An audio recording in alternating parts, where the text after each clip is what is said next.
Hi, hello. நீங்க கொஞ்ச நாளா நான் சொல்ற சிச்சுவேஷன்ல இருந்தீங்கன்னா, இந்த ரீடிங் உங்களுக்கு தான். கொஞ்ச நாளா ரொம்பவுமே மனசு வெறுத்து, ரொம்பவுமே சோகமா, எதுலயுமே இன்ட்ரெஸ்ட் இல்லாம இருந்தீங்க அப்டின்னா, இந்த ரீடிங் உங்களுக்கு தான். ஃபர்ஸ்ட்டு நம்ம ஃபயர் சைனுக்கு பார்க்க போறோம்.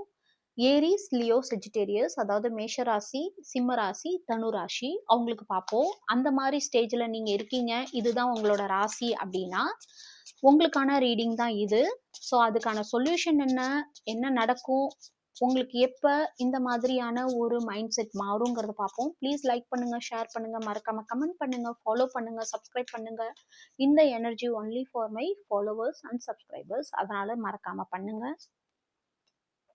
Okay, okay. நீங்க உங்களோட லவ் பார்ட்னர் இல்லாம தான் ரொம்ப ஃபீல் பண்றீங்க. கரெக்ட்னா கமெண்ட்ல போடுங்க.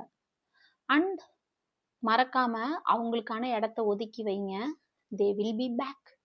அவங்க உங்ககிட்ட வரத்துக்கு ரெடி ஆயிட்டு இருக்காங்க. ஸோ கவலைப்படாதீங்க. சீக்கிரமே உங்க மனசு சந்தோஷமா மாறப்போகுது. அது மட்டும் இல்லாம நீங்க இத்தனை நாள் நினைச்சிட்டு இருந்தீங்க, அவங்க வந்து நம்மள யூஸ் பண்ணிக்கிறாங்க.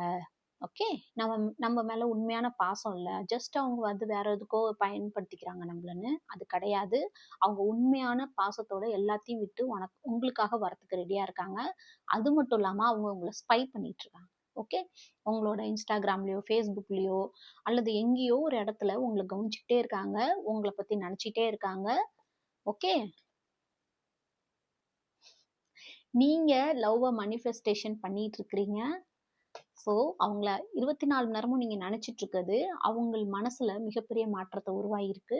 ஸோ சீக்கிரமே வரப்போறாங்க. ஸோ ஃபயர் சைன், மேஷ ராசி, சிம்ம ராசி, தனுராசி உங்களுக்கான சோகமான காலங்கள் முடிஞ்சு ரிலேஷன்ஷிப்ல பியூட்டிஃபுல்லான நாள் மாறப்போகுது. ஸோ கிளைம் பண்ணுங்க மறக்காம. ஓகே.